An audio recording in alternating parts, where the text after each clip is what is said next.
बॉलीवुड में समय समय पर कुछ ऐसे एक्टर्स भी आते ही रहते हैं जो अपने दमदार अभिनय और शानदार व्यक्तित्व से दर्शकों के दिलों पर अपनी एक गहरी छाप छोड़ने के बावजूद फिल्मों में सफल नहीं हो पाते हैं और एक दिन लाइमलाइट से कहीं दूर हो जाते हैं। कुछ तो गुमनामी के अंधेरों में खो जाते हैं तो कुछ अपनी एक अलग पहचान बनाने में जुट जाते हैं। ऐसे लोग समाज में एक मिसाल की तरह होते हैं। मिसाल इस बात की कि जिंदगी कहीं से भी दोबारा शुरू की जा सकती है, पर खुद पे विश्वास होना बहुत जरूरी है। 90 के दशक में एक ऐसे ही एक्टर हुए जिन्होंने फिल्मों से हटकर अपना एक अलग ही मुकाम बनाया। उस एक्टर का नाम है शरद कपूर। फिल्मों से अचानक दूरी बनाकर शरद किस काम में व्यस्त रहे और आजकल किस हाल में है, आज के इस वीडियो में हम आपको यही बताने वाले हैं। नमस्कार दोस्तों, मैं हूं अमन और स्वागत है आपका नारद टीवी में। शरद कपूर का जन्म 13 फरवरी 1976 को कोलकाता में हुआ था। शरद के पिता का कोलकाता में अपना व्यवसाय है। शरद की मां और उनके भाई कोलकाता में ही रहते हैं। शरद की पढ़ाई भी कोलकाता से ही सरकारी विद्यालय से हुई। बचपन से ही फिल्में देखने के शौकीन शरद ने अपने एक इंटरव्यू में बताया था कि वो कोई भी फिल्म मिस नहीं करते थे। उन्होंने बताया कि वो एक फिल्म को 2 दिन में पूरा देख पाते थे। उसकी वजह बड़ी मजेदार थी। दरअसल फिल्म का पहला शो जब वो देखने जाते थे तो मध्यांतर में जल्दी जल्दी भाग के वो अपनी स्कूल की तरफ चल पड़ते थे, क्योंकि उसी वक्त उनकी क्लास टीचर अटेंडेंस लगाया करती थी। अगले दिन वो अटेंडेंस लगा के फिर से उसी फिल्म का दूसरा शो देखने निकल जाते थे और मध्यांतर के बाद की फिल्म पूरी कर लिया करते थे। इस तरह वो फिल्म भी देख लेते थे और स्कूल में उनकी उपस्थिति भी दर्ज हो जाया करती थी। वाह भाई, क्या जुगाड़ लगाई इन्होंने, क्या दिमाग पाया है। पढ़ाई के दौरान ही वर्ष 1986 में कोलकाता में हो रहे एक इवेंट में कुछ फिल्म स्टार्स का आना हुआ, जहां उन स्टार्स के पीछे लाखों लोगों की दीवानगी और उन स्टार्स की सिक्योरिटी वगैरह देख के उन्होंने ठान लिया कि बनना है तो फिल्म स्टार ही बनना है भैया, चाहे जो हो जाए। पढ़ाई पूरी करने के बाद उन्होंने अपने दिल की बात अपने माता पिता को बताई तो उन्होंने पूछा कि मुंबई में रहोगे कहाँ और खर्च कैसे चलाओगे बेटा। जैसा कि हर एक मध्यम वर्गीय परिवार में हर माँ बाप सोचते हैं, वैसा ही उस वक्त उनके माता पिता के मन में भी आया। हालांकि उनके माता पिता ने उन्हें रोका नहीं बल्कि पूरा सपोर्ट किया। शरद बताते हैं कि वर्ष 1993 में जब वो पहली बार मुंबई गए तो उन्हें बहुत संघर्ष नहीं करना पड़ा। जब भी जरूरत होती वो अपने घर से अपनी जरूरत के हिसाब से पैसे मंगवा लिया करते थे। बहरहाल उन्हें एक्टिंग में तो नहीं लेकिन जल्द ही फिल्मों में बतौर असिस्टेंट डायरेक्टर काम मिल गया था। उन्होंने उस दौरान निर्देशक शशि लाल नायर और निर्देशक सुनील सिंकद आदि को असिस्ट किया। कुछ ही दिनों में उन्हें लगने लगा कि इस तरह से तो कुछ होने वाला नहीं है, क्योंकि एक नए असिस्टेंट को फिल्मों में शूटिंग के दौरान ही काम मिलता है और जितने दिन काम हो उतने दिन के ही थोड़े पैसे मिलते हैं, जो शूटिंग के लिए आने जाने में ही खर्च हो जाया करते हैं। वैसे भी शरद तो आए थे फिल्मों में एक्टर बनने। नतीजा 6 महीनों में ही शरद को अपने घर और कोलकाता की याद सताने लगी और वो वापस लौट आए। लेकिन कोलकाता आकर उन्हें लगने लगा कि उन्होंने वापस आकर शायद बहुत बड़ी गलती कर दी है। कुछ ही महीनों में उन्होंने तय कर लिया कि वो एक बार फिर मुंबई जाएंगे और जब तक वो कुछ बन नहीं जाएंगे तब तक वो वापस लौट कर नहीं आएंगे। पूरे आत्मविश्वास के साथ वर्ष 1994 में शरद फिर मुंबई पहुंचे और इस बार उन्होंने ठान लिया कि जहां जो काम मिलेगा वो सब करेंगे, चाहे वो फिल्म हो या टेलीविजन। दोस्तों, बहुत ही कम लोगों को ये बात पता होगी कि शरद कपूर ने अपनी एक्टिंग करियर की शुरुआत वर्ष 1994 में ही एक तमिल फिल्म से की थी। इस Indian army based action film का हिंदी वर्जन मेरा प्यारा भारत के नाम से भी प्रदर्शित हुआ। उसके बाद शरद ने वर्ष 1995 में एक और कम बजट की फिल्म हम भी में काम किया।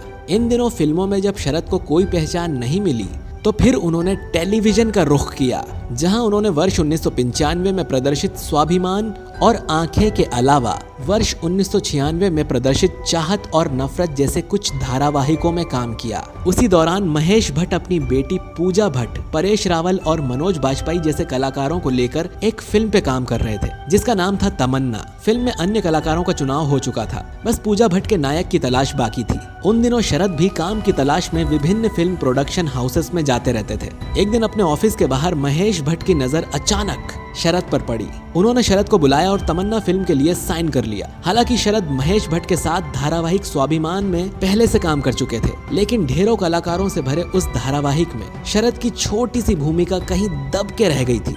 यहाँ हम आपको याद दिला दें कि स्वाभिमान वही धारावाहिक है जिसमें मनोज बाजपेयी, आशुतोष राणा, मोहित रॉय और हर्ष छाया जैसे आज के ढेरों कामयाब एक्टर्स ने अपने अभिनय की शुरुआत की थी। बहरहाल फिल्म तमन्ना के साथ ही शरद को महेश भट्ट की ही एक और फिल्म में काम मिल गया जिसका नाम था दस्तक, और साथ ही उनके हाथ विश्व विधाता और आंखों में तुम हो नाम की 2 फिल्में आईं। वर्ष 1996 में दस्तक पहले प्रदर्शित हुई और बाकी तीनों फिल्में अगले वर्ष यानी 1997 में प्रदर्शित हुई। इसी वर्ष शरद एक बांग्ला भाषा की फिल्म अचेना अतिथि में भी नजर आए। शरद की ये फिल्में उतनी सफल नहीं हुई, लेकिन उनके लुक और एक्टिंग को हर किसी ने पसंद किया। उन्हें ढेरों फिल्मों के ऑफर्स भी आने लगे जिन्हें उन्होंने साइन भी कर लिया। जोश, क्योंकि मैं झूठ नहीं बोलता, यह जलवा, कुछ तुम कहो कुछ हम कहें, जानी दुश्मन, हथियार, एलओसी कारगिल और लक्ष्य आदि ढेरों फिल्मों में शरद सशक्त भूमिकाओं में नजर आए। करियर की शुरुआत से वर्ष 2007 तक कोई साल ऐसा नहीं गया जिसमें शरद की फिल्में प्रदर्शित नहीं हुई हों। दर्जनों फिल्मों में काम करने के बावजूद शरद को सबसे ज्यादा पॉपुलैरिटी फिल्म जोश से मिली। इस फिल्म में दर्शकों को उनका परफॉर्मेंस काफी पसंद आया। इस फिल्म के लिए शरद कपूर को फिल्म फेयर का बेस्ट विलन का अवार्ड भी मिला। शाहरुख खान, ऐश्वर्या राय, चंद्रचूड़ सिंह और प्रिया गिल जैसे सितारों से सजी इस फिल्म में शरद कपूर भी खास भूमिका में नजर आए थे। ज्यादातर फिल्मों में ग्रे शेड और नकारात्मक भूमिकाएं निभाने से उन्हें विलेन की एक जैसी भूमिकाएं ही मिल रही थीं। वर्ष 2007 के बाद शरद ने फिल्मों के चुनाव में सतर्कता बरतनी शुरू कर दी। हर वर्ष 3 से 4 फिल्मों में नजर आने वाले शरद अब 2-3 साल में 1-2 फिल्मों में ही दिखाई पड़ते हैं। इस दौरान वो 1-2 बांग्ला तथा कुछ ही हिंदी फिल्मों में नजर आए, जिनमें वांटेड, जय हो, जबरिया जोड़ी और 2021 में प्रदर्शित नो मीन्स नो आदि प्रमुख हैं। लंबे अंतराल पर आई इन सभी फिल्मों में शरद को किसी ने नोटिस नहीं किया, बल्कि लोगों के जहन में ये सवाल जरूर आया कि इतने सालों से शरद कहाँ गायब रहे और क्यों अचानक फिल्मों से दूरी बना ली। कुछ महीनों पहले एक न्यूज चैनल पर गलत बिजली के बिल के खिलाफ न्याय मांगते हुए जब शरद दिखाई पड़े तो उनके बदले हुए लुक को देखकर हर किसी ने ये जानना चाहा कि शरद आजकल कर क्या रहे हैं और मुंबई में होकर भी लाइमलाइट से दूर क्यों हैं। दरअसल एक जैसे रोल्स वाली फिल्में करते हुए जब शरद के करियर का ग्राफ नीचे की ओर आने लगा और उनकी लोकप्रियता भी कम होने लगी, तभी उन्होंने मन बना लिया था कि अब उन्हें फिल्मों के अलावा किसी और फील्ड में चले जाना चाहिए, और उन्होंने बिना वक्त जाया किए इस पर काम करना शुरू भी कर दिया और देखते ही देखते शरद कपूर एक सफल बिजनेसमैन बन गए। दोस्तों, आज शरद के बेंगलुरु, मुंबई और कोलकाता के कई शहरों में रेस्टोरेंट्स हैं। इसके अलावा अन्य बड़े शहरों में भी इसके विस्तार की योजना भी वो कर रहे हैं। हालांकि बीच बीच में शरद कुछ चुनिंदा फिल्मों के जरिए अपनी एक्टिंग के शौक को पूरा भी करते रहते हैं। शरद के पारिवारिक जीवन की बात करें तो शरद की पत्नी का नाम कोयल बसु है, जो कि पश्चिम बंगाल की पूर्व मुख्यमंत्री ज्योति बसु जी की पोती हैं। कोयल बसु जी से शरद की मुलाकात उनके कॉमन फ्रेंड्स के जरिए कोलकाता के ओबेरॉय ग्रैंड में हुई थी। कई मुलाकातों के बाद एक दिन शरद ने यह तय कर लिया कि कोयल ही उनकी जीवन संगनी बन सकती हैं। बस फिर क्या था, उन्होंने अपने प्यार का इजहार कर दिया और सीधा पूछ लिया कि क्या वो उनसे शादी करेंगी और क्या उनका फोन नंबर वो उन्हें दे सकती हैं। कोयल भी शरद को पसंद करती थी, इसलिए उन्होंने भी इनकार नहीं किया और बाद में दोनों के परिवार की रजामंदी से उन्होंने शादी भी कर ली। शरद कपूर के परिवार में उनके माता पिता के अलावा उनके 2 और भाई हैं, जिनका नाम है गौतम कपूर और दीपक कपूर। दोनों भाई अपने पिता और शरद के व्यवसाय से जुड़े हुए हैं। दोस्तों, हमें उम्मीद है कि शरद कपूर जी की जिंदगी पर आधारित ये वीडियो आपको जरूर पसंद आया होगा। वीडियो के बारे में अपनी राय कमेंट्स में जरूर दीजिए। तो मिलते हैं आपसे अगले वीडियो में ऐसे ही किसी अन्य रोचक किस्से के साथ। तब तक के लिए मुझे दीजिए इजाजत। धन्यवाद।